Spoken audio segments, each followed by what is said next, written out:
मुझे ख़ुद को ही अपना चेहरा आईने में देखना पसंद नहीं था। मैं कई कई दिनों तक आईना नहीं देखा करता था।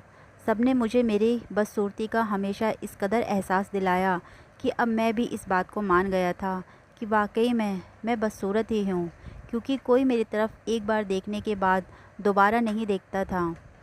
इस सब की वजह से मुझे तो अपनी शादी होने की भी कोई उम्मीद नहीं थी, और अगर शादी हो भी जाती तो मुझे यकीन था कि मेरी बीवी भी मुझे अपनी जैसी बदसूरत ही मिलेगी। लेकिन फिर कुछ ऐसा हुआ जिसने मेरी सोच बदल कर रख दी। मैं जब पैदा हुआ तो ज़्यादा खूबसूरत नहीं तो इतना बदसूरत भी नहीं था। मेरे दूसरे बहन भाइयों के मुकाबले में मैं बहुत काला था, जिसकी वजह से मुझे बचपन से ही सबकी बुरी नज़रें बर्दाश्त करनी पड़ती थीं। मुझसे बड़े और छोटे बहन भाई सभी अपनी खूबसूरती में अपनी मिसाल देते थे, और मेरे माँ बाप भी काफ़ी खूबसूरत थे, बल्कि खूबसूरती तो जैसे मेरे पूरे ख़ानदान की शान थी। लेकिन पता नहीं क्यों ऊपर वाले ने मुझे ऐसा बनाया था। घर वालों के साथ साथ बाहर वाले भी मुझे जलील करते रहते थे। ऐसा लगता था मानो खूबसूरत और बदसूरत बनना मेरे बस की बात थी। कुछ लोग तो मुझसे ये बात भी कह देते थे कि मैं अपने माँ बाप की सगी औलाद नहीं हूँ, मुझे ज़रूर कहीं से लाए हैं, या फिर उनका बच्चा अस्पताल में बदल गया हो। ऐसी बातें सुनकर मुझे भी उनकी बातों पर यकीन होने लगा था। मेरे बहन भाई भी मुझसे दूर दूर रहते थे और ज़्यादा बातचीत नहीं करते थे। वैसे मैं ख़ुद भी उनसे दूर होने लगा था। मैं कुछ ज़्यादा ही निराश हो गया। छोटी सी उम्र में ही सबके रवैये को अच्छे से समझने लगा था। मेरे माँ बाप भी मुझसे ज़्यादा प्यार नहीं जताते थे। बस ये था कि वह बाकी सब की तरह मेरी बेइज्जती नहीं करते थे, बल्कि वह तो कभी कभार मेरे बहुत ज़्यादा उदास हो जाने पर मुझे तसल्ली भी दे देते थे। अम्मा बाबूजी अक्सर मेरे भाई बहनों को समझाते रहते थे कि मैं उनका भाई हूँ, इसलिए वे मुझे खुद से अलग ना समझा करें, बल्कि जैसे वे सब एक दूसरे से बात करते हैं और खेलते हैं, बिल्कुल वैसे ही वे मुझे भी इस सब में शामिल किया करें। कभी कभार उन लोगों पर माँ बाप की बातों का असर हो जाता था, लेकिन मुझे पता था ये मेरी खुशी ज़्यादा दिन तक रहने वाली नहीं है। और इसी तरह एक दिन हमारे घर में कुछ मेहमान आए, और अचानक से सबकी खूबसूरती के दरमियान जब उनकी नज़र मुझ पर पड़ी तो उन्हें थोड़ा सा झटका लगा, और उनके मुंह से मेरे लिए बहुत सारी दिल दुखाने वाली बातें निकली। मैंने उस समय बड़ी मुश्किल से ख़ुद को संभाला था। लोगों की बातें मुझ पर बहुत ज़्यादा असर करती थी। मैं बस अपना ध्यान पढ़ने लिखने में लगाता था। बेशक मैं खूबसूरती में अपने सब बहन भाइयों से कम था, लेकिन पढ़ाई में मैं सबसे आगे था, जिसकी वजह से वे लोग मुझे उससे और ज़्यादा चिढ़ जाया करते थे।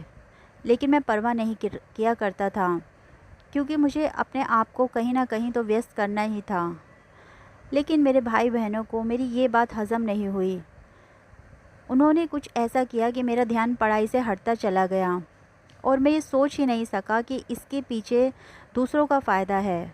दरअसल मेरे भाई बहन अब हर वक्त मुझे अपने किसी न किसी काम के लिए दौड़ाने लगे थे, और मैं खुशी खुशी उनका कहाँ मानता था। उनकी देखा देखी मुझसे छोटे भाई बहन भी धीरे धीरे मुझ पर हुक्म चलाने लगे थे, लेकिन मैं उनको ना समझ जानकर उनकी भी बातें आसानी से मान जाया करता था। वे सब मुझे अपने खेल में भी शामिल करने लगे थे, लेकिन मुझे वे खेल के उस हिस्से में रखते थे जहाँ पर ज़्यादा भाग दौड़ मुझे करनी पड़ी। बड़े भाई बहन मुझे छोटा समझकर और छोटे भाई बहन मुझे बड़ा भाई समझकर नखरे दिखाना अपना हक समझते थे।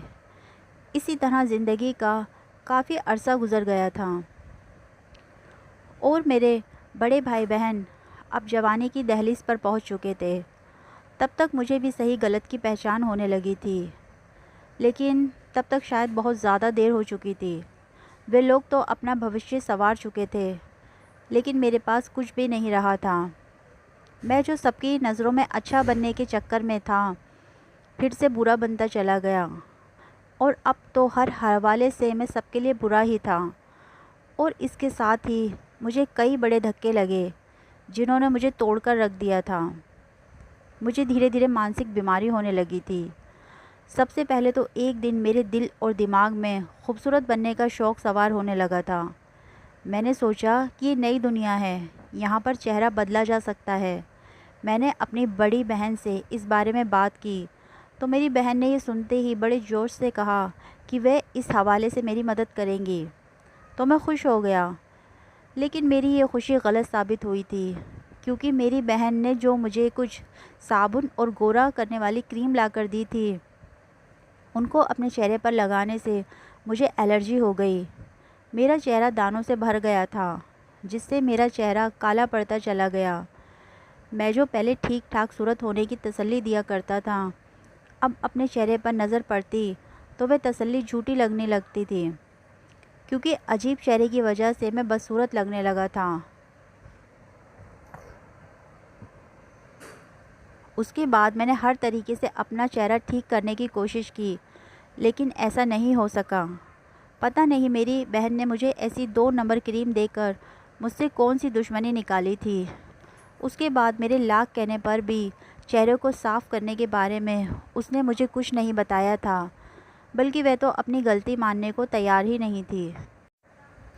और मैं सब्र का घूंट भरकर रह गया था कि अब जो होना था वह तो हो चुका था। अब मैं अपना चेहरा आईने में देखने से भी डरता था। अक्सर मेरे भाइयों के दोस्तों के आने पर मैं उनके लिए चाय पानी का बंदोबस्त करता तो उनके दोस्त मुझे नौकर समझ लेते थे। जब वे सब अपनी पढ़ाई पूरी करने के बाद नौकरियां तलाश करके अपनी ज़िंदगी में मग्न हो गए, तब मुझे अपने नुकसान का अंदाज़ा हुआ। तब मुझे पता चला कि मेरे बहन भाई किसी अच्छे मकसद से मेरी तरफ नहीं बढ़े थे, बल्कि उन्हें मेरे अच्छा पढ़ने से तकलीफ़ थी। तो उन्होंने मुझे अपने साथ टाइम पास करा के मुझसे पढ़ने का मौका ही छीन लिया था, और मैं उनकी ये चालाकी समझ ही नहीं सका था। और अब एकदम खाली हाथ रहने के साथ बिल्कुल ही जैसे नकारा हो गया था। बहन की शादी हो गई और भाइयों की भी शादी कर दी गई, तो वह लोग अलग अलग घरों में रहने लगे। वक्त आने पर छोटे बहन भाइयों की भी शादी कर दी गई। फिर मैं अकेला उस बड़े से घर में अपनी माँ के साथ रह गया, क्योंकि बाबा भी कुछ अरसे पहले गुज़र चुके थे। अपने बचपन से अब तक मैं इतना कुछ सह चुका था कि अब मेरा दिल सख्त हो चुका था। नरमी मेरे अंदर से ख़त्म होती जा रही थी। अब जब माँ अपने दूसरे बच्चों से दूर हो गई थी, तो उन्हें भी अपने मतलब के लिए मेरे साथ पहले से बिल्कुल अलग रवैया करना पड़ा था। बेशक उनका दिल साफ़ हो गया था, लेकिन मैं तो चोट खाया हुआ था, तो सबको उसी निगाह से देखने लगा था। घर का खर्च चलाने के लिए मैंने छोटा मोटा काम करना शुरू कर दिया था, जिससे हम दोनों माँ बेटे का गुजारा अच्छा हो जाया करता था। घर की तन्हाई को देखते हुए अम्मा ने एक बार फिर से मेरी शादी की कोशिशें शुरू कर दी थी। अब मुझे कोई उम्मीद नहीं थी कि मेरी शादी हो जा पाएगी, लेकिन मैंने अम्मा को इस मामले में मना नहीं किया था। वे अपनी खुशी के लिए जो करना चाहती हैं करें। हर बार अम्मा को मेरा रिश्ता ना होने पर मायूसी का सामना करना पड़ता था। मैं उन्हें तसल्ली देकर फिर से अपने कामों में मग्न हो जाया करता था। जानता था कि जो होना है वह तो होगा ही। लेकिन एक दिन जब मैं काम से वापस घर आया तो माँ को बहुत खुश देखा। जब मैंने हैरान होकर उनसे खुशी की वजह पूछी, तो वे मेरे सवाल पूछने का ही इंतज़ार कर रही थी। उन्होंने खुशी से चमकते चेहरे के साथ जो मुझे बताया, वे सुनते ही मेरी भी हैरानी बहुत बढ़ गई थी,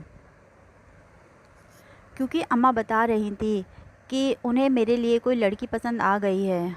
और इस बार खुशी की बात यह है कि लड़की वालों को भी मैं पसंद आ चुका हूँ, और अब मेरी बस झटपट से शादी करना चाह रही थी। उनकी ये सब बातें सुनते ही एक बार फिर से मैं अपना चेहरा आईने में देखने के लिए मजबूर हुआ था, और हमेशा की तरह एक नज़र पड़ते ही मैं दोबारा अपना चेहरा देखने की हिम्मत नहीं कर सका था। उस लड़की और उसके घर वालों के मान जाने पर मैं बहुत ज़्यादा हैरान परेशान था कि आखिर वे लोग राज़ी कैसे हो गए। लेकिन मैंने अम्मा को खुश देखकर उनसे कोई सवाल नहीं किया और ख़ामोशी से उनकी हर बात मानता चला गया। अम्मा भी मुझे अब बहुत प्यार करने लगी थी, जिस पर कभी मैं सोचता, चलो अकेले होने पर भी माँ को मेरा एहसास तो हुआ।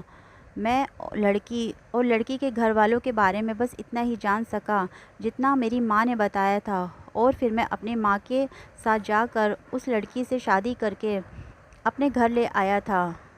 लेकिन शादी की पहली रात अपनी बीवी को देखकर मुझे बहुत बड़ा झटका लगा था। वह मुझसे उम्र में बहुत छोटी थी। उसकी उम्र सिर्फ 16 साल थी और उसकी खूबसूरती को देखकर मैं आंखें झपकना भूल गया था। मेरे दिमाग में ऐसी बीवी की कोई तस्वीर नहीं थी।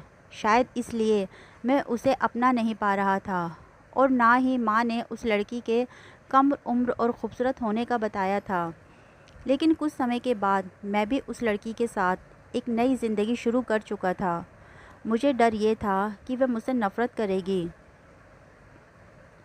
लेकिन जब मैंने उसके चेहरे पर ऐसा कोई भाव नहीं देखा तो मेरा दिल परेशान होने लगा था। मेरी शादी की खुशी कुछ दिनों तक ही थी, क्योंकि अब मेरी बीवी की खूबसूरती को देखते हुए लोग मेरा मजाक उड़ाते थे, जिसने मेरे दिमाग में इस कदर नफ़रत भरती थी कि मैं अपनी ही बीवी पर शक करने लगा था। जबकि वह मेरे साथ बहुत अच्छी थी। वह हर वक्त मुझसे अपनी मोहब्बत का इजहार करती, लेकिन मैं अब उससे दूर होने लगा था।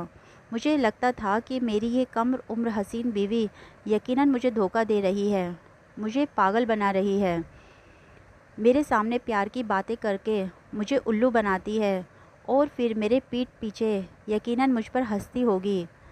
यानी कि मैं अपने ही बनाए गए झूठ पर यकीन करने लगा था। मेरी बदसूरती ने मुझे अपनी शादीशुदा ज़िंदगी भी चैन से नहीं जीने दी थी और शायद लोग भी मेरी कुछ पल की खुशी को जान गए थे। इसलिए सब ने बढ़ चढ़कर बातें की थीं और पहले जो कभी हमारे अकेले रह जाने पर भी घर नहीं आते थे, अब कई औरतें माँ के पास मौजूद होती थीं। अब मुझे अपनी बीवी पर भी गुस्सा आता था, क्योंकि मुझे लगता था कि वह मेरी माँ की खिदमत नहीं करती और शायद उसे मेरी माँ का हमारे साथ रहना पसंद नहीं था। इसी तरह गलतफहमियाँ से हम घर के 3 लोग ही एक दूसरे से खिंचे खिंचे रहने लगे थे। मुझे लगने लगा था कि हमारे घर में इस तरह का अपने साथ अजनबी बर्ताव देखकर मेरी बीवी बहुत जल्द मुझे छोड़कर चली जाएगी। लेकिन फिर भी मैंने उसे खामोशी से ये सब कुछ बर्दाश्त करते देखा तो उस पर नरमी करने की बजाय और ज़्यादा गुस्सा आने लगा था। पता नहीं ऐसा क्या था कि वह मेरे साथ रहने पर मजबूर थी। मैंने देखा था कि उसके माँ बाप भी बहुत कम हमारे घर आते हैं और वह भी शादी के बाद वहाँ पर रहने नहीं गई थी। एक दिन मुझे पता चला कि उसकी सौतेली माँ है, जिसके साथ उसका कोई प्यार मोहब्बत का रिश्ता नहीं है, और फिर उसके बाप ने अपनी दूसरी बीवी के कहने पर ही उसकी इतनी जल्दी शादी कर दी है। इसलिए वह अब इसी घर को अपना घर समझते हुए अपने बाप के घर जाना पसंद नहीं करती। वहाँ पर कोई उसका इंतज़ार नहीं करता था। उसका कहना था कि वह मेरे साथ खुश है और अब हमेशा उसे इस घर में ही रहना है। मैं उसकी बातों में सच्चाई और झूठ तलाश करने में लगा हुआ था। अब तक मेरा और मेरी बीवी का रिश्ता बेशक कुछ दूरी का शिकार हो चुका था, लेकिन मैंने कभी भी उससे मारपीट नहीं की थी, बल्कि बस खामोश हो गया था। कहने को तो हमारे घर में सुकून ही सुकून था, लेकिन मेरे दिल का हाल मैं ही जानता था। मेरा दिल अजीब सी घबराहट का शिकार होने लगा था, जैसे कुछ बुरा होने वाला है। अपनी शादीशुदा ज़िंदगी को देखता तो यकीन नहीं होता कि इतनी खूबसूरत बीवी मेरी ज़िंदगी में आ चुकी है और मेरे साथ खुश भी है, जबकि मेरे दिलो दिमाग में तो शादी का ख्याल ही लोगों की बातों की वजह से ख़त्म हो चुका था। मैं शायद एक बार फिर से अपनी बीवी पर विश्वास कर लेता और उस पर शक करना छोड़ देता, अपनी ज़िंदगी हंसी खुशी गुजारना शुरू कर देता। कि मैंने देखा कि अम्मा मेरी बीवी को लेकर बहुत परेशान रहने लगी हैं। मैंने उनसे इसकी वजह पूछी तो उन्होंने इस बात को टाल दिया था। उसके बाद अक्सर मुझे अपनी माँ से अपनी बीवी की बहुत सी शिकायत सुनने को मिलने लगी थी, जिससे मुझे अपनी बीवी पर बहुत गुस्सा आता था और मैं उसे समझाता कि वह कोशिश करे कि मेरी माँ को कोई शिकायत का मौका ना दिया करे, जिस पर वह आगे से कोई जवाब देने की बजाय सर हिला दिया करती थी। मुझे लगने लगा कि ये काफ़ी ढीठ किस्म की लड़की है, जिस पर मेरी बातों का असर ही नहीं होता, क्योंकि मेरे समझाने के बावजूद अम्मा की तरफ से उसकी शिकायतें बरकरार थीं। मैंने जो कभी अपनी बीवी पर हाथ भी नहीं उठाया था और ना ही उसे कभी गुस्से से उस पर चीखा था, अब मेरे सब्र की सीमा ख़त्म होने लगी थी। उसके लिए हमेशा मेरे दिमाग में बहुत बुरी सोच भरने लगी थी। मुझे लगता कि वह इस तरह हम माँ बेटे को तंग करके हमसे छुटकारा चाहती है। ये सोचते ही मैं गुस्से से पागल हो उठा और इस गुस्से में मुझसे ऐसा काम हो गया, इसके बारे में कभी मैं सोच भी नहीं सकता था। मैं कभी इतना जालिम नहीं हो सकता हूँ। मेरा उसके साथ बुरे बर्ताव को देखते हुए और उस पर शक करते हुए मेरी माँ मुझे इस कदर उसके खिलाफ़ भड़काया था कि मैं शायद उसे छोड़ ही देता। लेकिन मैंने अपनी सोच के मुताबिक अपनी बीवी को मज़ा चखाने के लिए उसे घर के तहखाने में बंद कर दिया। उसने रोते रोते मुझे ये करने से मना किया, लेकिन मैं नहीं माना। मैं शायद सब लोगों और अपने बहन भाइयों का अपने साथ किए गए सलूक का बदला अपनी बीवी से लेना चाहता था। मैं उस दिन अपनी बीवी को तहखाने में बंद करके काम पर चला गया था। दिल में सोचा था कि शाम को आकर उसे यहाँ से बाहर निकाल लूँगा, तब तक उसकी अक्ल ठिकाने आ चुकी होगी। लेकिन ऐसा हो नहीं पाया था। उस दिन अम्मा भी घर पर नहीं रुकी थी, बल्कि अपनी बेटी से मिलने चली गई थी। उस दिन शाम को मेरा एक्सीडेंट हो गया और मैं बेहोश होकर गिर पड़ा था। उसके बाद मैं पूरे 4 दिन बेहोश रहा था और जब मुझे होश आया तो मैं अस्पताल में था। मुझे बार बार तहखाने में बंद अपनी बीवी का ख़्याल आ रहा था। मैंने भागते कदमों से घर में दाखिल होते ही तहखाने का दरवाज़ा खोला तो मेरी जैसे जान निकलने वाली हो गई थी, क्योंकि मेरी बीवी एक तरफ गिरी पड़ी थी। मैं ये देखकर हैरान हुआ था कि अम्मा अब तक घर नहीं आई थी, क्योंकि घर के बाहर लगा हुआ ताला भी मैंने ही खोला था। मैंने हिम्मत करके अपनी बीवी को देखा तो उसकी सांसें चल रही थी। मैं बड़ी मुश्किल से उसे अस्पताल लाया था। यहाँ समय से पहुँचने से उसकी जान बच गई थी। मेरी बीवी ने होश में आने पर मुझ पर किसी किस्म की कोई बात नहीं आने दी थी। वह सब कुछ अपने ऊपर ले गई थी। उसकी ये अच्छाई मुझे उस पर अब की बार यकीन करने से रोक नहीं पाई थी। फिर मैं उसे लेकर घर आ गया था। उस दिन हम दोनों ने खुलकर एक दूसरे से बात की, हर किस्म की बात करते हुए एक दूसरे की गलतफहमियां दूर करने की कोशिश की थी। तब जाकर मुझे अंदाज़ा हुआ था कि इस बार मेरी माँ ही मेरी ज़िंदगी से खेल गई थी, क्योंकि वह अब मेरी शादी करवा के पछता रही थी। उसे लगता था कि मैं भी अब उसके दूसरे बेटों की तरह अपनी बीवी बच्चों में मग्न होकर उसे भूल जाऊंगा। इसलिए वह मेरी बीवी को घर से निकाल देना चाहती थी। मेरी अपनी बीवी को तहखाने में बंद कर देने से और मेरे घर पर ना आने से उसे यही ठीक लगा था कि मेरी बीवी इस तरह तहखाने में ही भूख और प्यास से मर जाए तो अच्छा है। जब माँ को मेरे घर आने का पता चला तो वह भी जल्दी से घर आ पहुँची थी। लेकिन हम दोनों पति पत्नी को एक साथ हंसते हुए मुस्कुराते देखकर उसका चेहरा गुस्से से भर गया था। मैं अब अपनी माँ की चाल को जान चुका था, इसलिए मैंने उन्हें उनके पिछले कामों के लिए माफ़ करते हुए उन्हें यकीन दिलाया था कि वे हमेशा हमारे साथ रहेंगी और हम पूरी कोशिश करेंगे कि उनको कभी शिकायत का मौका ना दें। जिस पर मेरी माँ रोने लगी और बोलने लगी कि मुझे माफ़ कर दे बेटा, मैं तुम्हारे भाइयों के बुरे व्यवहार के कारण डर गई थी कि अब तू भी अपनी बीवी के साथ मुझे छोड़कर चला जाएगा। मैं और मेरी पत्नी ने उनके आंसू पोंछते हुए उन्हें विश्वास दिलाया कि हम हमेशा उनके साथ रहेंगे। इस तरह आखिरकार खुशियों भरी ज़िंदगी का आगाज़ हो गया था।